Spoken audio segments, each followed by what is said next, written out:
یہ انسان جب باتیں بناتا ہے تو خدا کے خدائی کو وہ للکارتا ہے، یہ ظالم انسان، اور کہتا ہے انسان کہ میں خدا سے سوال کروں گا، میں خدا سے پوچھوں گا، ارے تیری حیثیت دیکھ، تیرا اپنی بساط دیکھ کہ تو ہے کیا، منی کا ایک معمولی ناپاک قطرہ تجھ کو مادر رحم میں کس نے پہنچایا، اور پھر کس نے اس مادر رحم میں یہ تیری صورت اور شکل بنائی، کیسا عجیب شکل بنائی اللہ نے، سر کا مواد الگ، اس کا مٹیریل الگ، پیر کا الگ، ہاتھوں کا الگ، پیٹ کا الگ، سینے کا الگ، ناخن کا الگ، بال کا الگ، انسان کے ہر عضو کا مٹیریل الگ۔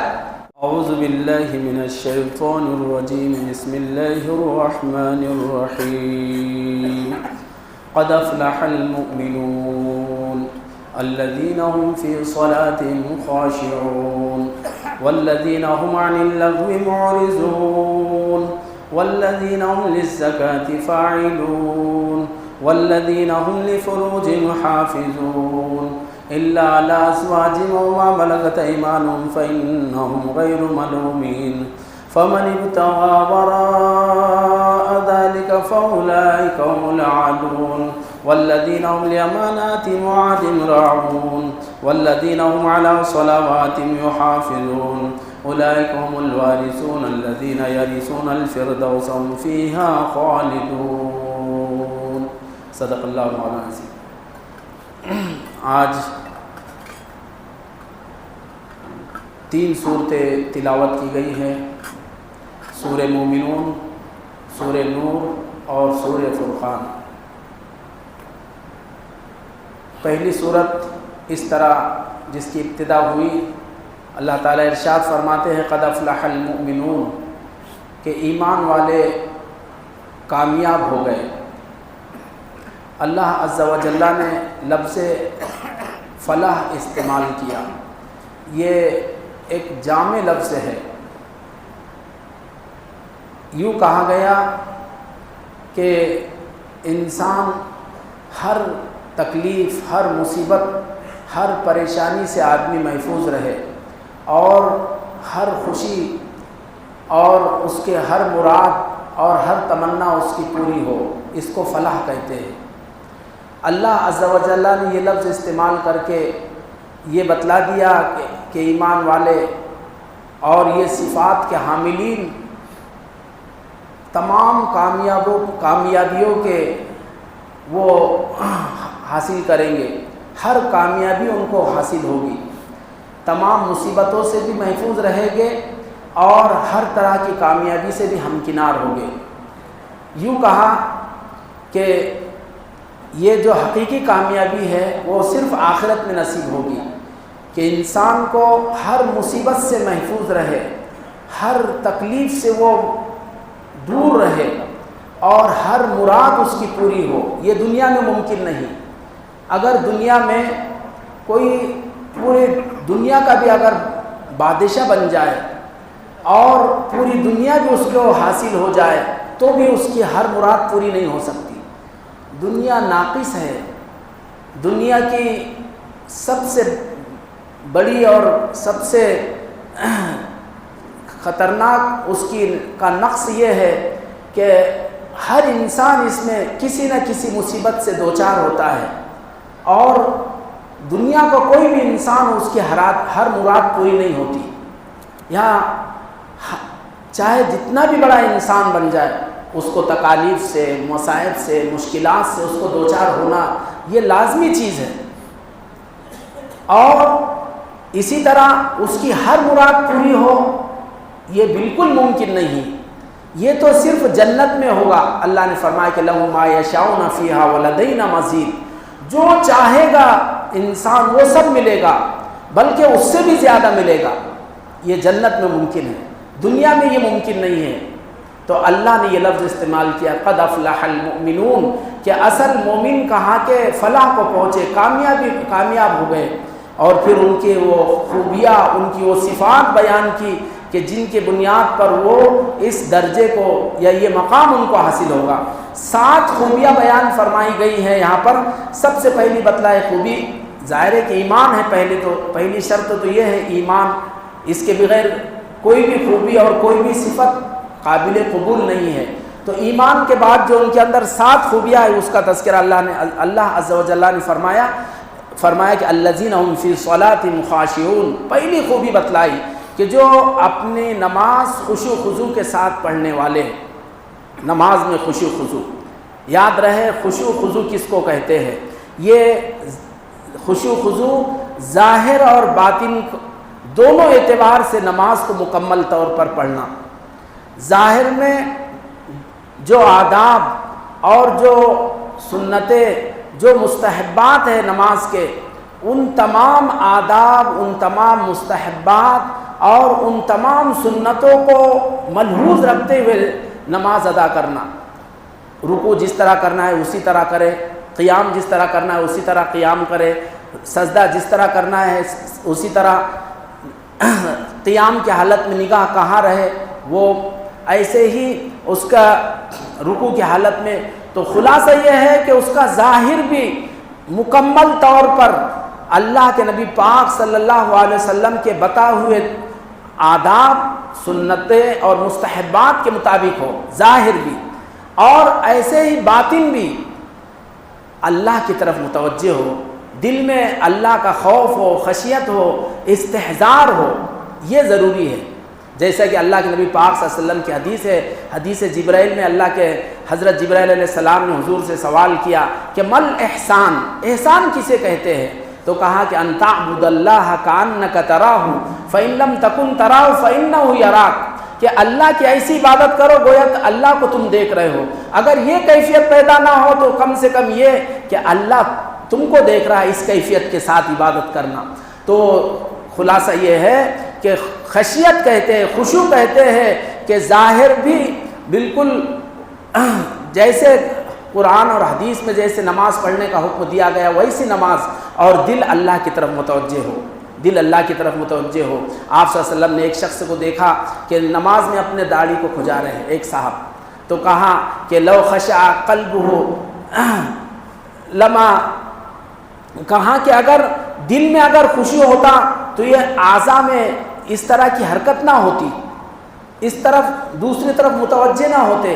تو ظاہر بھی وہ اللہ کے نبی صلی اللہ علیہ وسلم کے بتائے ہوئے طریقے کے مطابق ہو، اور دل بھی اللہ کی طرف متوجہ ہو، یہ دونوں کیفیت نماز میں ہو۔ اور یہ صرف نماز ہی میں نہیں بلکہ ہم مسلمانوں کو دین کے ہر کام میں اور زندگی کے ہر لمحے ہم سے یہ مطلوب ہے کہ ہمارا ظاہر بھی اور باطن بھی اللہ کے اور اس کے رسول کے بتائے ہوئے طریقے کے مطابق ہو۔ اسی لیے نبی پاک صلی اللہ علیہ وسلم کی ایک مشہور دعا ہے، اللہم اجعل سریرتی خیر من علانیتی واجعل علانیتی صالحہ، کہ اللہ میرے باطن کو میرے ظاہر سے بہتر بنا اور میرے ظاہر کو بھی نیک بنا۔ یہ صرف یہ مطلوب نہیں ہے کہ انسان کا صرف باطن اللہ کی طرف متوجہ ہو جائے، صرف دل میں خوف ہو، خشیت ہو، اور نہ صرف یہ کافی ہے کہ اس کا ظاہر تو خوب نیک ہو لیکن دل غافل ہو، یہ صرف کسی ایک پر اکتفا نہیں، ہم مسلمانوں کو دونوں کا پابند کیا گیا، ہمارا ظاہر بھی اللہ کے بتائے ہوئے اور رسول کے بتائے ہوئے طریقوں کے مطابق ہو، یعنی ظاہر میں بھی ہمارا چہرہ، بشرا، ہماری شکل، صورت جو اسلام میں جو مطلوب ہے ویسی ہو، اور دل اللہ کی طرف متوجہ ہو۔ تو نماز میں پہلی شکل اختیار کرنے کو کہی گئی، اور کامیاب ہونے والوں کی پہلی خوبی بتلائی گئی کہ والذین هم فی صلاتہم خاشعون، سب سے پہلی خوبی بتلائی گئی کہ جو اپنی نماز خشوع خضوع کے ساتھ پڑھنے والے ہیں، کہ ظاہر میں بھی تمام صفات اس کے جو سنتیں ہیں، مستحبات ہیں، آداب ہیں، اس کو خیال رکھتے ہوئے نماز ادا کر رہے ہو، اور دل بھی اللہ کی طرف متوجہ ہو، یہ کیفیت ہو۔ پھر دوسری بات فرمائی کہ والذین هم عن اللغو معرضون، ان کی دوسری خوبی کہ جو لغو کام سے جو اعراض کرتے ہو، بیکار کے کام سے۔ یاد رکھے یہ ایمان والوں کی قرآن پاک میں اور بھی جگہ خوبیاں ہیں، ہمارے پاس وقت کم ہوتا ہے، ایک ہی اس پر اگر بات کرے تو پورا وقت نکل جائے گا، کوشش یہ ہوتی ہے کہ مختصر میں زیادہ باتیں آئیں، لیکن ایک بات یاد رہے کہ لغو جو ہے یہ ایمان والے کی شان نہیں ہے۔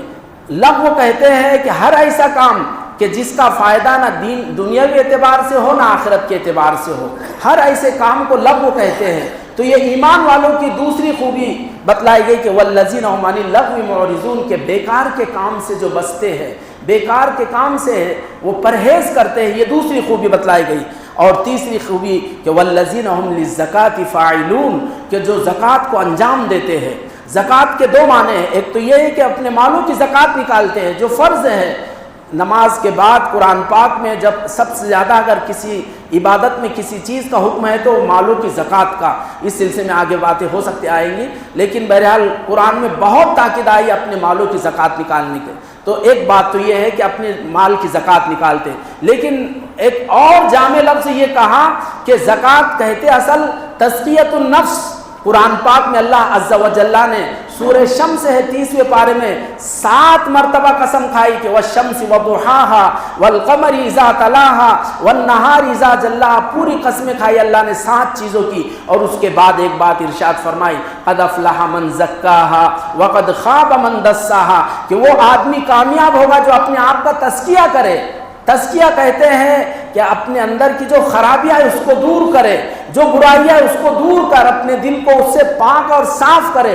سب سے بڑی خرابی ہے شرک، کفر، اور پھر اس کے بعد حسد، اس کے بعد کینہ، اس کے بعد بغض، عداوت اور گناہوں کی محبت، اور ایسے جو بھی خرابیاں ہیں ان تمام سے اپنے دل کو پاک کرنا، جو حرام ہے اور جو مکروہات ہے، یہ تمام چیزوں سے آدمی اپنے دل کو پاک کرنا، یہ تزکیہ، اور پھر اپنے اندر تمام اچھائیاں، تمام خوبیوں کا اپنے آپ کو خوگر بنانا، اپنے آپ کو پابند بنانا، جیسے توحید، اللہ کی وحدانیت، اللہ کی محبت، رسول کی محبت، دین کی محبت، قرآن کی محبت، اور پھر ایسے ایمان والوں کی محبت، اور خلاصہ یہ ہے کہ شریعت کے جتنے کام ہیں ان سب کا اپنے آپ کو پابند بنانا۔ تو یہ تزکیہ ہے، بہت ہی جامع لفظ ہے۔ تو ایمان والوں کی تیسری خوبی، کامیاب ہونے والوں کی تیسری خوبی اللہ نے بیان فرمائی کہ والذین هم للزکاۃ فاعلون، کہ جو زکوٰۃ کو انجام دیتے ہیں۔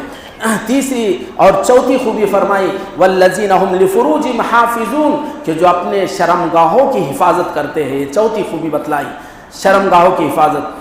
ہاں الا علی ازواجہم وما ملکت ایمانہم، کہاں کہ اپنی بیویوں اور اپنے باندیوں کے سلسلے میں اجازت ہے کہ وہاں پر وہ اپنی شہوت پوری کر سکتے ہیں، ان کے سامنے اپنی یہ کرنے کی اجازت دی گئی ہے۔ فإنہم غیر ملومین، کہ ایسے لوگ کہاں کہ قابل ملامت نہیں ہے، ان پر کوئی ملامت نہیں۔ اپنی بیوی اور اپنے باندی ہوا کرتی تھی، ان سے جو کہاں کہ شہوت پوری کرتے، اپنی ضرورت پوری کرتے ہیں، ان پر کوئی ملامت نہیں۔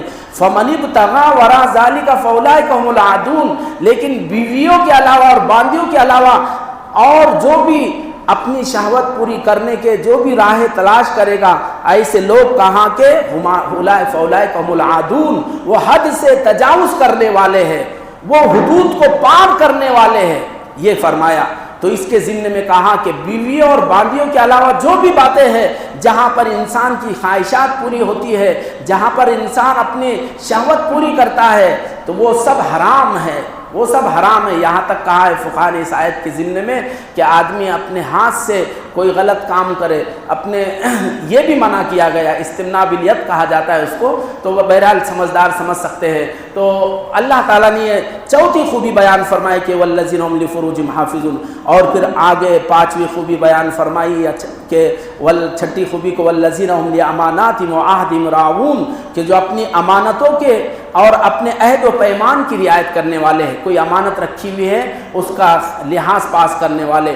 سب سے بڑی امانت اللہ کے پاس، اللہ کی طرف سے ہمارے پاس اللہ کا دین ہے اور اللہ کا یہ کلام ہے، قرآن ہے۔ قرآن پاک میں اللہ نے فرمایا کہ انا عرضنا الامانۃ علی السماوات والارض والجبال فابین ان یحملنها، کہ ہم نے اس امانت کو آسمانوں، زمین، پہاڑوں کے سامنے پیش کیا، لیکن سب نے اس امانت کو اٹھانے سے کہا کہ انکار کر دیا، اور سب لرز گئے، کانپ گئے اس امانت کے بارے گرا کو، اور اس کے بوجھ اور اس کے ذمہ داری سے سب تھرا گئے، کانپ اٹھے۔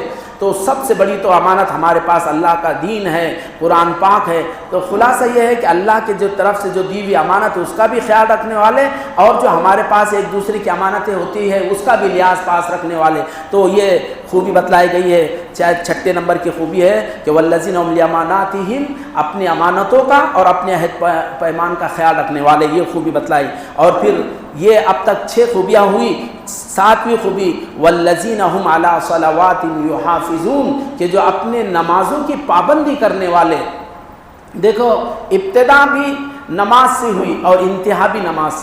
ابتدا تو نماز پڑھ رہے ہیں لیکن خشوع کے ساتھ، یہ کیفیت، اور انتہا کہا کہ نماز کی پابندی۔ یہ دونوں الگ الگ چیزیں ہیں۔ نماز پڑھ رہے خشوع خضوع سے پڑھے، اور دوسرے پابندی کے ساتھ پڑھے، دونوں کا حکم ہے۔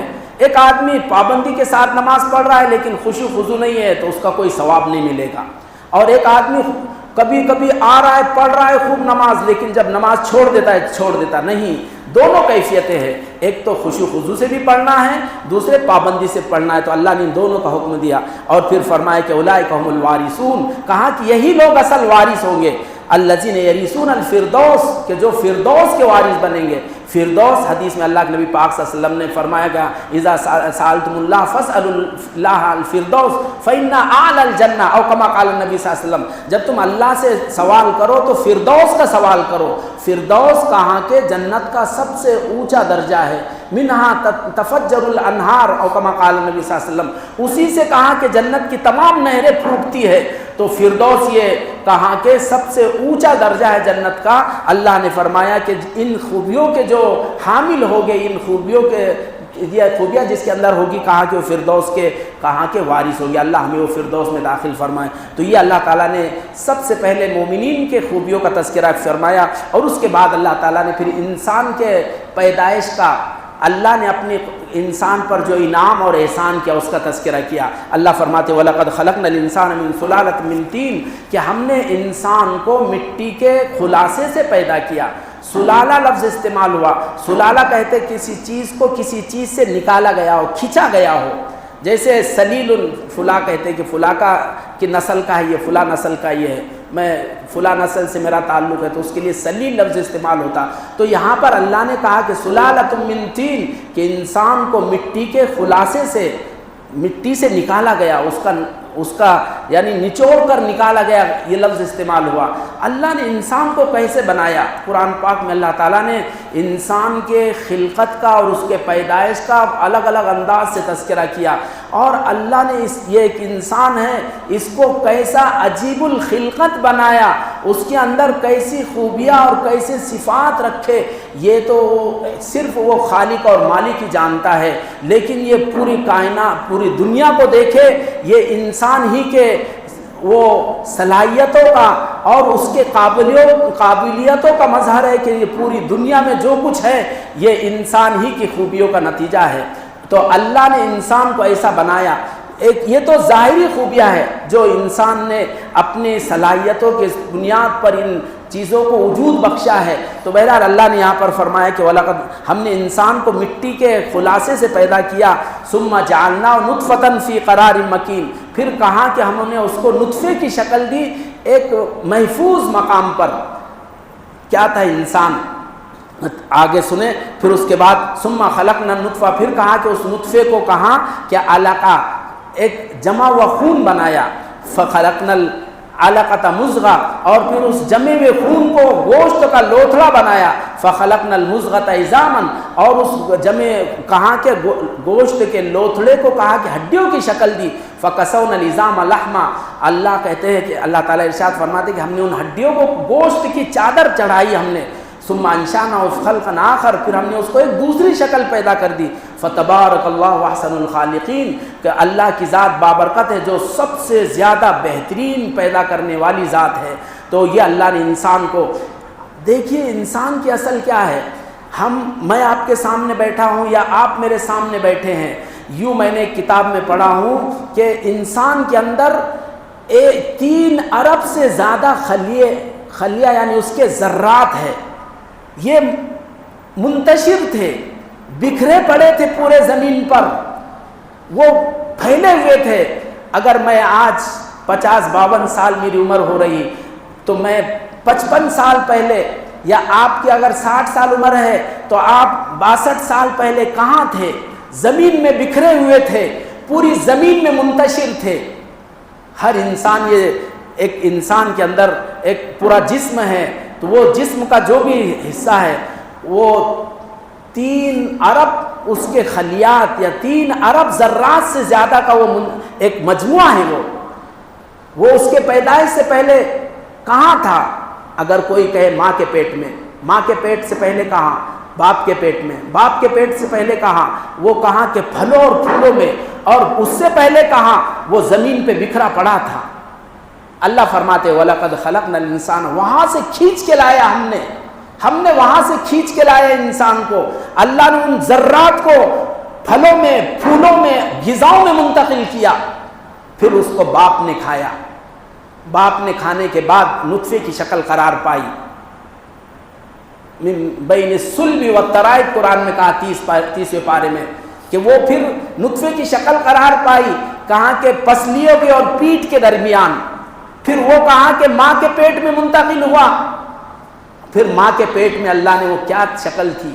ایک بات یاد رکھے، ایک منی کا قطرہ ہوتا ہے، اس کے اندر کہا جرثومہ کہا جاتا غالباً اس کو، ایک اتنا چھوٹا ہوتا ہے وہ، ایک کہاں کہ وہ نطفے میں، ایک منی کے قطرے میں کہاں کہ ہزاروں جرثومے ہوتے ہیں، ان میں سے 1-2 باپ کے اس میں سے اور ایک ماں کے اس میں سے ایسا ایک دوسرے سے ملتے ہیں جب دونوں ہم بستری کرتے ہیں، اور اس کے بعد وہ نطفہ قرار پاتا ہے۔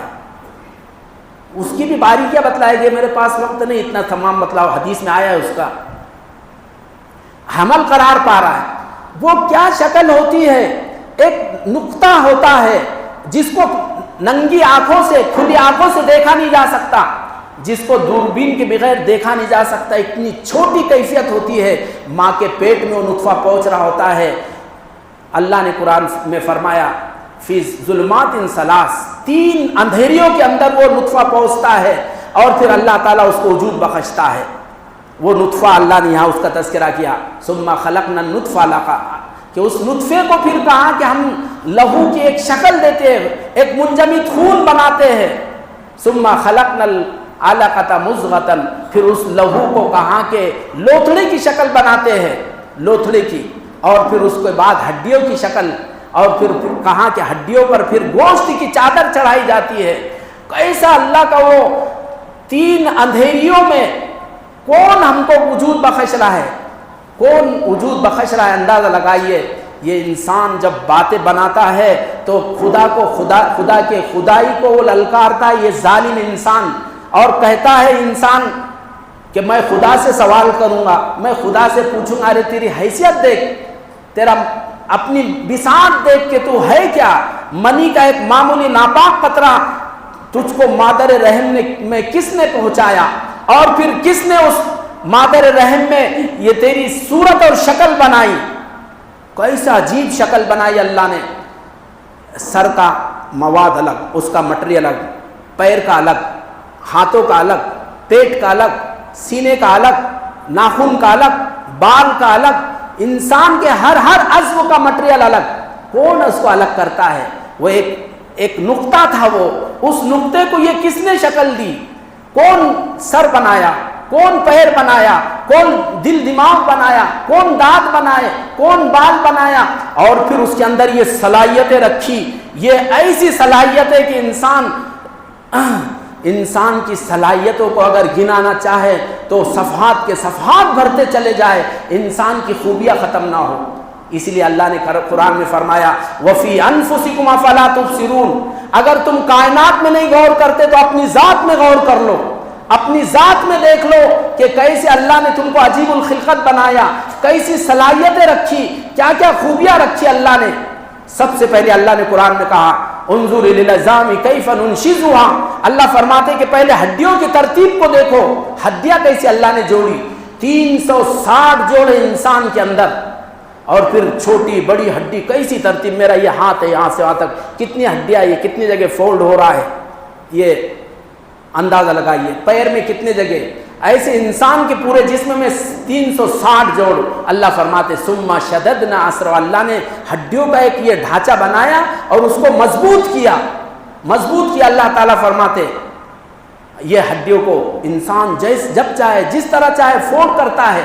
اگر یہ ہڈیوں کا ڈھانچہ اگر اس کو ایک لوہے کی شیخ کی طرح یا لکڑی کے کسی ڈنڈے کی طرح ہوتا کیا ہوتا، یا پھر ایک سانپ کی کیفیت ہوتی، گوشت کا لوتھڑا ہوتا۔ اللہ نے ہڈیوں کا یہ نظام اور پھر اس کے جوڑوں کو مضبوط کیا اللہ فرماتے۔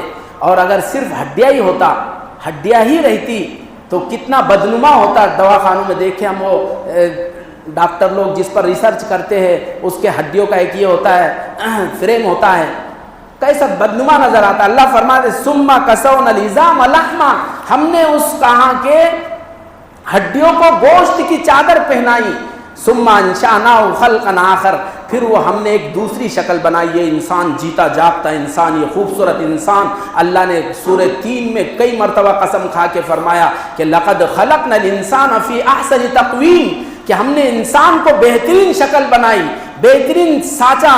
یہ انسان جو کائنات کا سب سے خوبصورت شاہکار ہے، سب سے خوبصورت ہے، کہ اس کے اندر وہ خوبیاں رکھی کہ جو کائنات کی تمام مخلوقات میں جو انفرادی طور پر پھیلی ہوئی خوبیاں ہے، ایک انسان میں اللہ نے وہ تمام خوبیاں اجتماعی طور پر رکھی۔ زمین کے اندر کی مخلوقات کی، آسمان کے اندر کی مخلوقات کی، اور دریاؤں کے اندر کی مخلوقات کی، جتنی تمام مخلوقات میں جتنی تمام خوبیاں اللہ نے رکھی، ایک انسان کے اندر وہ تمام خوبیاں رکھی۔ اللہ نے ایسا عجیب الخلقت اس انسان کو بنایا۔ اللہ فرماتے ثم انشأناه خلقا آخر فتبارک اللہ احسن الخالقین، کہ اللہ کی ذات بڑی بابرکت ہے۔ پھر اللہ فرماتے ثم انکم بعد ذلک لمیتون، کہ تم کہاں کہ اس کے بعد تم دوبارہ یہ مردہ ہو جانے والے ہو، تم مر جانے والے ہو۔ ثم انکم یوم القیامت تبعثون، پھر کہاں کہ قیامت کے دن تم کو دوبارہ اٹھایا جائے گا۔ یہ ہمارے آج تک میں آپ کے سامنے، آپ میرے سامنے موجود ہے، یہاں تک کوئی انکار نہیں کر سکتا۔ دنیا کا کوئی انسان نہیں کہہ سکتا کہ میں میرے خود سے پیدا ہو گیا یا مجھے میرے ماں باپ نے پیدا کیا۔ یقیناً کسی ذات نے اس کو وجود بخشا ہے۔ دنیا کا بڑے سے بڑا منکر بھی ہو، اللہ کا باغی ہو، وہ یہ نہیں کہہ سکتا کہ میں خود پیدا ہو گیا، یقیناً اس کو کسی اور نے پیدا کیا۔ جب یہاں تک انکار کر رہا ہے تو اللہ کہتا ہے ثم انکم یوم القیامت تبعثون، وہی اللہ کہتا ہے کہ دوبارہ تم کو دوبارہ پیدا کیا جائے گا، دوبارہ تم کو زندہ کیا جائے گا۔ پھر تم کو کیوں شک ہوتا ہے؟ جس اللہ نے ہم کو وجود بخشا ہے وہی اللہ کہہ رہا ہے کہ ہم کو اس مرنے کے بعد، مٹی میں مل جانے کے بعد، سڑگل جانے کے بعد پھر دوبارہ تم کو اٹھایا جائے گا، تم کو دوبارہ زندہ کیا جائے گا، پھر تمہیں کیوں شک ہوتا ہے؟ اللہ نے اس کا تذکرہ فرمایا ہے۔ اس کے بعد اللہ تعالیٰ نے اور بھی چیزیں کا تذکرہ کیا۔ اس کے بعد ایک آیت میں اللہ فرماتے وَأَنزَلْنَا مِنَ السَّمَاءِ مَاءً، کہ ہم نے، اللہ فرماتے کہ ہم نے آسمان سے پانی کو برسایا بِقَدَرٍ، ایک خاص مقدار کی کیفیت میں، فَأَسْكَنَّاهُ فِي الْأَرْضِ، ہم نے اس کو زمین میں کہاں کے ٹھہرایا۔ وَإِنَّا عَلَىٰ ذَهَابٍ بِهِ لَقَادِرُونَ، اللہ فرماتے کہ ہم اس پانی کو ختم کرنے پر بھی قادر ہیں۔ اللہ نے پانی کا، بارش کا جو نظام اللہ نے رکھا، بڑا عجیب، بڑا حیرت انگیز ہے یہ نظام۔ اللہ نے کیسا بارش کا نظام ہے، یہ ہم سنتے ہیں، سائنسی طور پر ہم پڑھتے ہیں کہ پہلے بھاپ کی شکل میں بخارات آسمان میں جاتے ہیں، اور پھر اللہ نے فرمایا من جبال من برد، پہاڑ کی شکل اختیار کرتے ہیں۔ اللہ نے قرآن میں تذکرہ کہ یؤلفو، اللہ یسجی صحابا ثم یؤلفہ ثم یجعل رکاما فتری الودق یخرج من خلاله، اللہ نے عجیب عجیب انداز میں بیان کیا۔ یہ ہم کو سمجھنے کی ضرورت ہے، ہر چیز کی باریکی بیان فرمائی کہ اللہ فرماتے کہ پہاڑوں کو، یہ بادلوں کو پہلے ہانکتے اللہ تعالیٰ، ہانکنے کے بعد ان کو جمع کرتے، پھر ایک کے بعد ایک تہ بتہ کرتے، ثم تری الودق یخرج من خلاله، پھر ان بادلوں میں سے بارش برستی کہاں۔ یہ بارش کا بھی عجیب غریب نظام اللہ نے رکھا۔ پہلے تو بھاپ کی شکل میں وہ بخارات آسمان میں گئے، پھر وہاں پر بادل بنے، پھر کہاں کے وہ ٹیمپریچر کم زیادہ ہوتا ہے، بڑھتے ہیں، پھر وہ ہواؤں کے دوش پر بادل سوار ہوتے ہیں، اور پھر اللہ تعالیٰ مردہ زمینوں کی طرف بادلوں کو ہواؤں کے دوش پر لاد کر کہاں کے ہزاروں نے، لاکھوں، کروڑوں، ٹنوں، منوں وہ بادلوں کو ہوائیں اپنے دوش پر اٹھا کر کہاں کے خشک زمین پر لے جاتی ہے اور بارش برستی ہے۔ اور کیسی برستی ہے؟ ایک ساتھ دھڑام سے گر جا رہی نہیں، وَأَنزَلْنَا مِنَ الْمُعْصِرَاتِ مَاءً ثَجَّاجًا۔ قرآن کے الفاظ دیکھیں، اللہ فرماتے ہیں کہ ہم نے بادلوں کو جھڑی کی شکل میں پیدا کی، یہ برسایا۔ بادل ایک بارش کا بھی کیسا نظام ہے، کیسا نظام اللہ نے رکھا ہے، ایک فٹ نظام ہے اللہ کا کہ بادل برستے ہیں تو ایک ایک قطرے کی شکل میں۔ حدیث میں کہا گیا کہ جب بھی آسمان سے جب قطرہ آتا ہے زمین تک تو ہر قطرے کے ساتھ ایک فرشتہ ہوتا ہے، ہر قطرے کے ساتھ ایک فرشتہ ہوتا ہے، اور کیا نظام مضبوط ہوتا ہے وہ۔ اگر ایک ساتھ برس جائے تو کہیں گڑھے بن جائے، زمین کہاں بہہ جائے۔ کبھی کبھی ایسا ہوتا ہے، کبھی خدا اپنی قدرت کے کرشمے دکھاتے ہیں، کبھی کبھی ہوتا ہے، ہمارے علاقوں میں بھی ہوا، ایک ساتھ خوب بارش ہو گئی، آبادیاں تہو بالا ہو گئی اور بستیوں کے بستیاں غرق ہو گئی۔ تو اللہ تعالیٰ نے بہرحال یہ کبھی کبھی دکھاتے نظام، تو اللہ نے بارش کا یہاں پر تذکرہ کیا ہے کہ وَأَنزَلْنَا مِنَ الْمُعْصِرَاتِ، یہاں پر اس کا تذکرہ کیا ہے وَأَنزَلْنَا مِنَ السَّمَاءِ مَاءً بِقَدَرٍ فَأَسْكَنَّاهُ فِي الْأَرْضِ، بارش آسمان سے برسایا، اور پھر خدا کا نظام اللہ نے کہ زمین میں اس کو اللہ نے ٹھہرایا۔ کیا نظام ہے خدا کا، وہ قدرت کا نظام کہ بارش برسی اور زمین کے اندر کیسے وہ پھیل جاتا ہے پانی، کس کیفیت میں اللہ نے محفوظ رکھا۔ اللہ نے پیچھے سورت گزری ہے سورہ نحل، اللہ نے فرمایا کہ وَمَا أَنْتُمْ لَهُ بِخَازِنِينَ، تم جمع نہیں کر سکتے تھے پانی۔ اگر یہ کہا جاتا کہ بھئی اپنا سال بھر کا اسٹاک کر لو، ہر فرد اپنا پانی جمع کر کے رکھ لو، کوئی دنیا کا بڑے سے بڑا شاید کوئی ہوتا ہے ایسا کہ جو اپنا سال بھر کا اسٹاک کر لیتا، ورنہ ہر فرد کے لیے کتنا مشکل ہوتا۔ اللہ نے کیسا غیبی طور پر پانی کو زمین کے اندر اس کے سوتوں کی شکل میں، چشموں کی شکل میں اللہ نے زمین کے اندر پانی کو جذب کرایا، اور پھر جیسی ضرورت پڑی اللہ تعالیٰ پانی کو حاصل ہوتا ہے، پانی بندوں تک پہنچاتا ہے۔ قرآن میں اللہ نے فرمایا، یہاں پر بھی فرمایا کہ وَإِنَّا عَلَىٰ ذَهَابٍ بِهِ لَقَادِرُونَ، اگر ہم چاہے تو اس پانی کو ختم کر دے، تمہارے دسترس اور تمہارے پہنچ سے اس کو دور کر دے سکتے ہیں ہم اگر چاہتے تو۔ کبھی کبھی اللہ تعالیٰ دکھاتا ہے، پچھلے زمانوں میں ہمارے پاس ایسا قحط سالی پڑی کہ ٹرینوں کے ذریعے پانی سپلائی گیا، پوری طاقت لگا دی حکومت نے پانی کو، بھائی لوگ پیاسے نہ مرے ٹرین کے ذریعے، لیکن کیا کچھ مصیبت اور کیا کچھ پریشانی۔ تو یہ خدا کا غیبی نظام دیکھیے، ان نعمتوں کو ہم استعمال کر رہے ہیں لیکن کبھی کسی کا دھیان نہیں جاتا۔ اللہ کی عظیم نعمتیں اللہ نے ہمیں عطا فرمائی ہے، تو یہ اللہ نے اس کا تذکرہ کیا ہے۔ پھر جانوروں کا تذکرہ کیا ہے، کوئی وَإِنَّ لَكُمْ فِي الْأَنْعَامِ لَعِبْرَةً، اس کا بھی تذکرہ کیا ہے، لیکن اب ہم آگے بہت اہم مضامین باقی ہے اس سورت کے۔ اس میں ایک اللہ تعالیٰ نے فرمایا کہ قیامت کا تذکرہ کیا، فَمَنْ ثَقُلَتْ، اللہ فرماتے فَإِذَا نُفِخَ فِي الصُّورِ فَلَا أَنْسَابَ بَيْنَهُمْ، قیامت کا اللہ تعالیٰ تذکرہ کرتے ہوئے فرماتے ہیں کہ جب سور پھونکا جائے گا تو کہاں کے آپس کی جو رشتہ داریاں ہیں سب ختم ہو جائے گی، وَلَا يَتَسَاءَلُونَ، اور کوئی کسی کو نہیں پوچھے گا میرا باپ کہاں ہے، میری ماں کہاں ہے، میرا بھائی کہاں ہے، میرا بیٹا کہاں ہے، میری بیوی کہاں ہے۔ قرآن نے کہہ دیا 30ویں پارے میں کہ یوم یفر المرء من اخیہ وامہ وابیہ وصاحبتہ وبنیہ، انسان اپنے بھائی سے، اپنی بیوی سے، اپنے ماں سے، اپنے تمام رشتہ دار سے، ہر ایک سے کٹ کے بھاگے گا کہ کہیں میری بیوی مجھ سے مطالبہ نہ کر نیکی کا، کوئی بھائی مجھ سے نیکی نہ مانگ لے، میری ماں مجھ سے نہ یہ کہہ دے کہ بیٹا مجھے ایک نیکی دے دے۔ ہر انسان اپنے لِكُلِّ امْرِئٍ مِّنْهُمْ يَوْمَئِذٍ شَأْنٌ، قرآن نے کہا کہ ہر انسان بس اپنی حالت میں پریشان ہوگا کہ میرا کیا بنے گا، میرا کیا ہوگا۔ نبی پاک صلی اللہ علیہ وسلم نے فرمایا کہ نفسی نفسی، ہر انسان کہہ رہا ہوگا کہ ہائے آج میرا کیا ہوگا، آج میرا کیا ہوگا۔ انبیاء علیہ السلام، حضرت عیسیٰ علیہ السلام کے سلسلے میں کہا کہ عیسیٰ علیہ السلام کی ایک ماں ہوگی، ان کے باپ نہیں، کوئی بھائی نہیں، کوئی بہن نہیں، لیکن وہ اپنی ماں کی بھی فکر نہیں کر رہے ہوگے، وہ کہہ رہے ہوگے کہ نفسی نفسی، ہائے آج میرا کیا بنے گا، ہائے آج میرا کیا ہوگا۔ ایسا وہ ہنگامہ خیز اور ایسا خطرناک وہ دن ہے۔ اللہ نے اس کا تذکرہ فرمایا کہ فَإِذَا نُفِخَ فِي الصُّورِ، جب سور پھونک دیا جائے گا، فَلَا أَنْسَابَ بَيْنَهُمْ، ان کے درمیان میں کوئی حسب نسب اور کوئی رشتہ داری نہیں رہے گی، اور فرمایا کہ فَأُولَٰئِكَ، اور وَلَا يَتَسَاءَلُونَ، کوئی کسی کے بارے میں سوال بھی نہیں کرے گا کہ بھائی تم کیسے ہو، امی جان تم کیسے ہو، ارے ابو جان تم خیریت سے تو ہو، ارے بیٹا تم کیسے ہو، کوئی کسی سے سوال نہیں کرے گا، ہر ایک اپنی اس میں فکر مند ہوگا۔ اللہ فرماتے فمن ثقلت موازینہ، آگے فرماتے کہ جس کا نیکیوں کا پلڑا جس کا بھاری ہوگا، فاولئک هم المفلحون، ایسے لوگ کہاں کے کامیاب ہوگے۔ ومن خفت موازینہ، اور جس کے نیکیوں کا پلڑا کہاں کے ہلکا ہوگا، فاولئک الذین خسروا انفسهم، ایسے لوگ ہوں گے جو اپنا نقصان اٹھائیں گے، فی جہنم خالدون، ہمیشہ ہمیشہ جہنم میں پڑے رہیں گے۔ اللہ ہماری حفاظت فرمائے۔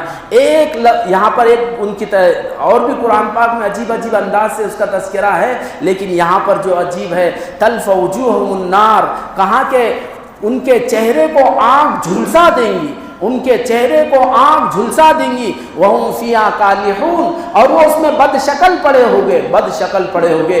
اللہ ہماری حفاظت فرمائے۔ حدیث میں اس کی تشریح میں آیا ہے کہ کہاں کے ایسے بد شکل ہو گئے کہ آنکھ سے ان کا نیچے کا ہونٹ کہاں کے سکڑ کر ان کے ناف تک چلے جائے گا، ناف تک چلے جائے گا، چھل کر ایسا ہونٹ نیچے چلے جائے گا، اور اوپر کا ہونٹ یہ دماغ تک چلے جائے گا۔ اللہ معاف فرمائے، اگر میرا خدا نہ کرے ایسا منہ ہو جائے، اوپر کا ہونٹ اوپر چلے جائے، آنکھوں سے اوپر اور نیچے کا یہ ہو جائے، تو کوئی دیکھنے کی تاب نہیں رکھے گا۔ مضبوط سے مضبوط انسان بھی ایسی کیفیت کو دیکھ کر کانپ اٹھے گا، تھرا جائے گا۔ کبھی کبھی خدا نہ کرے ایکسیڈنٹ ہوتے ہیں بعض لوگوں کے، اور اس میں لوگوں کے حادثات کا شکار ہو جاتے ہیں، ان کے چہرے کچل جاتے ہیں، جسم کی کیفیت بری ہو جاتی ہے، تو جو نرم دل لوگ ہوتے ہیں، کمزور دل کے جو لوگ ہوتے ہیں، وہ دیکھ کر ان پر غشی تاری ہو جاتی ہے۔ ہمارے پاس تو ایسا واقعہ پیش آیا کہ ایسا کچھ واقعہ دیکھے تو وہ اس پر صدمہ ہو گیا اور اس پر کئی دن کا اثر رہا، وہ بیماری کسی کیفیت ہو گئی۔ تو یہ انسان دنیا میں تھوڑی سی حالت اگر ایسے ہو جائے تو وہ انسان اس کو دیکھنے کی تاب نہیں رکھتا۔ اللہ ہماری حفاظت فرمائے۔ جہنم کی کیفیت اللہ نے فرمایا کہ وَهُمْ فِيهَا كَالِحُونَ، اللہ ہماری حفاظت فرمائے۔ اللہ نے ہم کو ایمان دیا، اللہ نے دین دیا، اس ایمان کی حفاظت کرے تاکہ اللہ جہنم سے ہماری حفاظت فرمائے۔ کیسے پڑھیں گے؟ ایک ہی منظر بتلایا، قرآن پاک میں عجیب عجیب منظر ہے، آئیں گے آگے۔ تو اللہ نے فرمایا کہ وَهُمْ فِيهَا كَالِحُونَ، کہاں کہ ایسے بد شکل پڑے ہوگے کہ اوپر کا ہونٹ ان کا کہاں کے ماتھے دماغ تک پہنچا ہوگا، اور نیچے کا ہونٹ کہاں کہ ان کے ناف تک سکڑ چکا ہوگا۔ کیا کیفیت ہوگی، کیا کیفیت ہوگی۔ اور پھر کہا کہ اللہ تعالیٰ ان سے فرمائیں گے علم تکن آیاتی، کہ میرے پاس، ان سے کہا جائے گا کہ میری آیتیں تمہارے پاس آئی فکنتم بہا تکذبون، لیکن تم ہے کہ اس کے بارے میں ہمیشہ جھٹلاتے رہے۔ تو وہ کہیں گے ربنا غلبت علینا شقوتنا، اے ہمارے رب ہماری بدبختی ہم پر وہاں دنیا میں غالب رہی اور ہم بھٹکی ہوئی قوم تھے۔ ربنا اخرجنا منہا، اے ہمارے رب ہم کو یہاں سے نکال باہر کر، فإن عدنا فإنا ظالمون، اور دنیا میں بھیج دے، اگر ہم دنیا میں اگر ویسے اعمال کر کے آتے ہیں تو پھر ہم ظالم رہیں گے۔ اللہ فرمائیں قال اخسؤوا فیہا ولا تکلمون، اے ذلیلو، اے ناہنجارو، تم جہنم میں ذلیل ہو کر پڑے رہو، مجھ سے بات نہ کرو۔ اللہ تعالیٰ ان سے بات نہیں کرے گا، جہنم میں پڑے رہیں گے۔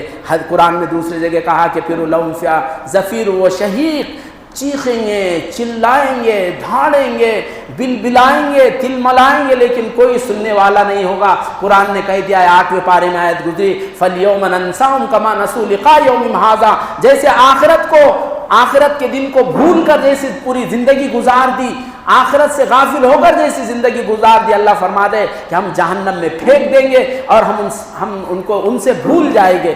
اس کیفیت کے ساتھ وہ کہاں کہ جہنم میں ڈال دیے جائیں گے۔ اللہ نے یہاں پر اس کا تذکرہ فرمایا۔ پھر اس کے بعد سورہ نور ہے، اس میں بہت ساری یہ ہے، ایک دو احکامات بیان کر دیتا ہوں۔ زانی کا اگر کوئی زنا کرے تو اس کی سزا ہے، اور پھر کسی پر تہمت لگائے تو اس کی سزا ہے۔ تو زنا کی سزا اگر غیر شادی شدہ ہے تو 100 کوڑے کہا گیا، اور اگر شادی شدہ ہے تو ان کو سنسار کر دیا جائیں گے، اس کی تذکرہ ہے۔ اگر کوئی پاک دامن عورت پر اگر کوئی تہمت لگاتا ہے تو اس کو 80 کوڑے لگائے جائیں گے، 80 کوڑے لگائے جائیں گے۔ ایک عجیب بات ہے، ایک مرد اور عورت نے یہاں پر اسلام میں عام طور پہ جو مستشرقین کہتے ہیں ان کو اسلام دشمن ہے، اور جو اسلام کی جنہوں نے اسٹڈی کی، اس کا مطالعہ کیا، اور پھر اسلام کو نعوذ باللہ انہوں نے اس کے خلاف اگلا، انہوں نے زہر اگلا، ان کو مستشرقین کہا جاتا ہے۔ تو اسلام کی جو حدود ہے اس کے بارے میں بڑے عجیب عجیب باتیں، خاص طور سے زنا کے سلسلے میں اس کے بارے میں جو حدود ہے اس پر بڑے وہی کہتے ہیں کہ ارے اسلام بڑا سخت مذہب ہے، اگر ایسا ہوگا تو ایسی سخت سزا ہے۔ لیکن اسلام ایک جچا تلا، ایک بہت ہی کیا کہیں گے مضبوط، ہر ناحیے ہر پہلو سے ایک مضبوط دین ہے.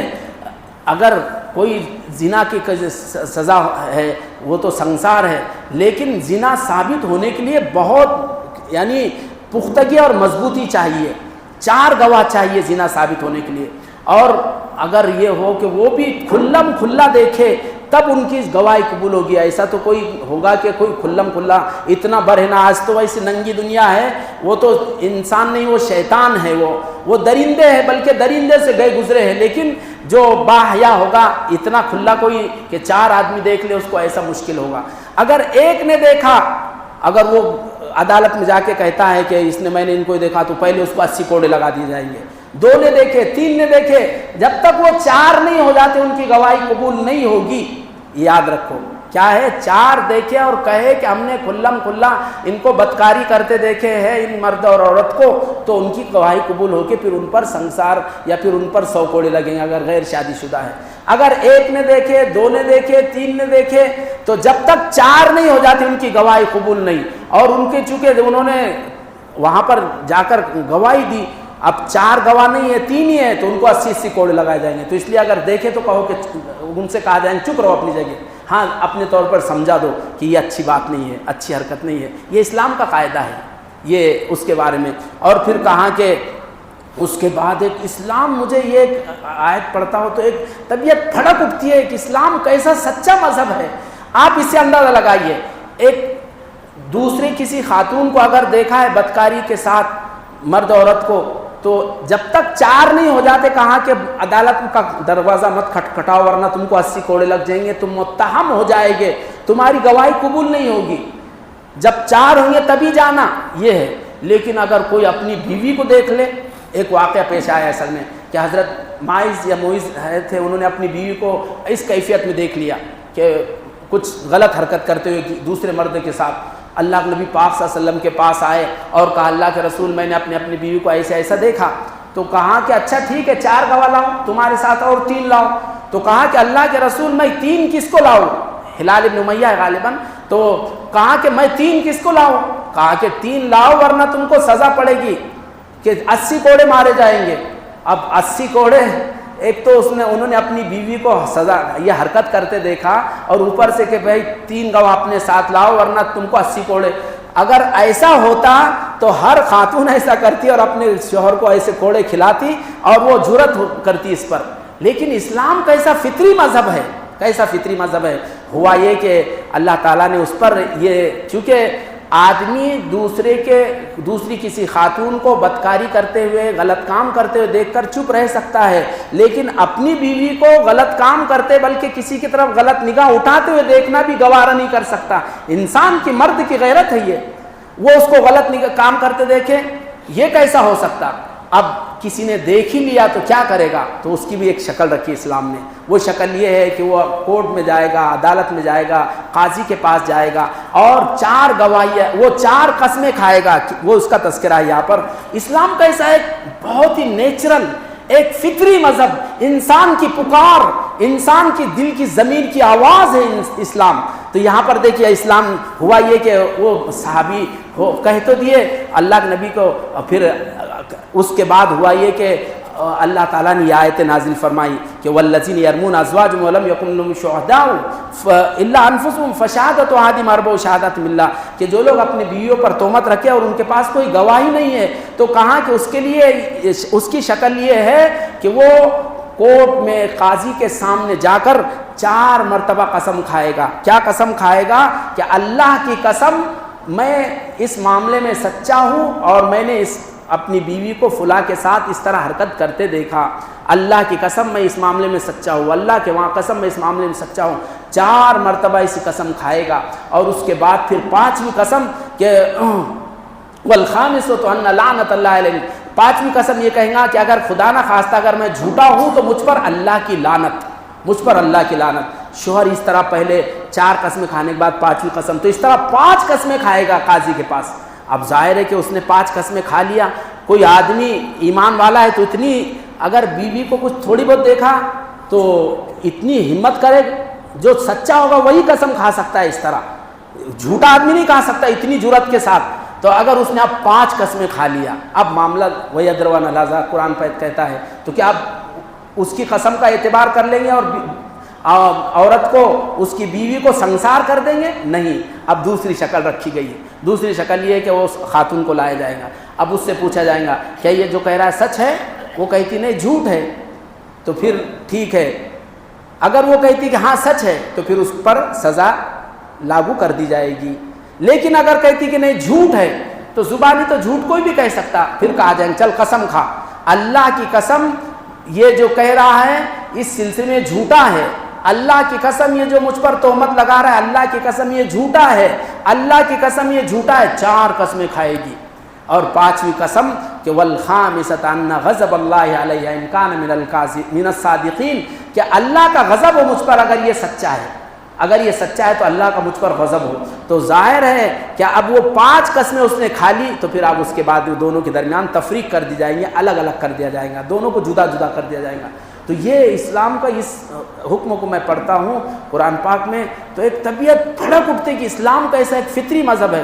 اگر خدا نہ خواستہ اس میں بھی کہا جاتا ہے کہ 4 گواہی لاؤ تو کوئی ملتا ہے نہیں، اور وہ بدکاری پر بدکاری کرتے چلے جاتی، اور وہ بیچارہ بس جلتے رہتا، دل میں اوٹتے رہتا، اور پھر اس کے لیے کوئی چارہ نہیں ہوتا، اور وہ اسلام سے بدظن ہو جاتا۔ لیکن اسلام نے یہ شکل رکھی ہے کہ چلو ٹھیک ہے یہ شکل اختیار کیا جائے، تو اس کا تذکرہ ہے۔ اس کے بعد اور بھی بہت سارے احکامات ہیں، پردے کے سلسلے میں احکامات ہے، اور کسی کے گھر اگر جائے تو اس کے سلسلے میں احکامات ہے۔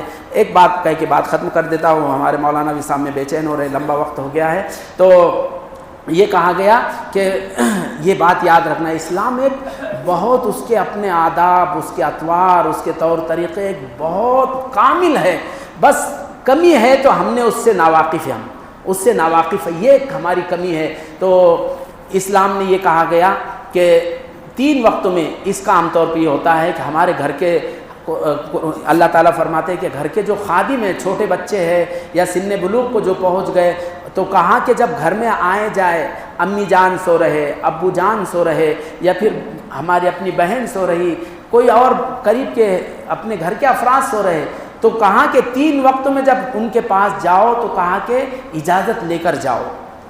3 اوقات قرآن نے کہا گیا کہ 3 اوقات ہے قبل طلوع الفجر، ایک تو نماز فجر سے پہلے، نماز فجر سے پہلے آدمی سویا ہے، یا پھر عشاء کے بعد سویا ہے، یا پھر دوپہر کے وقت آرام کر رہا ہے۔ ظاہر ہے کہ آدمی اپنے کمرے میں، امی جان ہی ہے لیکن اپنے کس کیفیت میں سو رہی نہیں معلوم، ایسے ابو جان ہے کس کیفیت میں، بھائی ہے۔ تو خلاصہ یہ ہے کہ ہم آپس میں رہے، گھر میں رہے، تو کہاں کہ اس کے سلسلے میں بھی حکم ہے کہ بھائی گھر میں جاؤ تو اجازت لے کے جاؤ، بغیر اجازت داخل نہ ہو، یہ حکم آیا ہے۔ اس کے علاوہ اور بھی بہت سارے احکامات آئے ہیں۔ ایک اس میں کھانے پینے سے متعلق بھی اللہ نے رہنمائی فرمائی، اور ایک آخری بات یہ کہہ کے بات ختم کرتا ہوں، اللہ نے فرمایا کہ وَإِذَا دَخَلْتُمْ بُيُوتًا فَسَلِّمُوا عَلَىٰ أَنفُسِكُمْ تَحِيَّةً مِّنْ عِندِ اللَّهِ مُبَارَكَةً طَيِّبَةً، اپنے گھروں میں داخل ہو تو کہا کہ سلام کر کے جاؤ، بغیر سلام کے۔ یہ ایک مبارک ہے اور ایک پاکیزہ چیز ہے۔ سلام ایک ایسی دعا ہے کہ جس کا کوئی بدل نہیں ہو سکتا، لیکن ہم اس کے عادی نہیں ہیں۔ ہم اپنے گھر جائے تو السلام علیکم پہلے داخل ہو تو سلام کر کے، اور داخل ہوتے تو سلام کرتے عام طور پہ۔ یوں کہا گیا کہ جب گھر سے یا کسی مجلس سے جب واپس آ رہے ہو تو بھی سلام کرنا ہے۔ اس کی جگہ ہم نے بہت سارے الفاظ، چاہے معنی کتنے بھی اچھا ہو، اللہ حافظ، خدا حافظ، فی امان اللہ، یہ فلاں الفاظ نہیں۔ حدیث میں کہا گیا کہ جب تم کسی جگہ سے واپس بھی پلٹ رہے ہو تو بھی سلام کرو، السلام علیکم۔ ہم کو یہ اللہ اور اس کے رسول کی طرف سے دیا گیا۔ وَإِذَا حُيِّيتُمْ فَتَحِيَّةً فَحَيُّوا بِأَحْسَنَ، قرآن نے خود اس کا تذکرہ کیا، اور یہاں پر بھی ہے۔ تو خلاصہ یہ ہے کہ کہیں جاؤ بھی تو سلام، کہیں سے واپس آئے بھی تو سلام، یہ اس کا حکم ہے۔ اللہ تعالیٰ سے ہم دعا کرتے ہیں کہ اللہ تعالیٰ ہم سب کو قرآن پاک سے سچی پکی محبت نصیب فرمائے، اور اللہ تعالیٰ اس کو دنیا میں بھی ہمارے لیے کامیابی کا ضامن اور آخرت میں بھی نجات کا ذریعہ بنائے۔ آمین۔ وآخر دعوانا ان الحمد للہ۔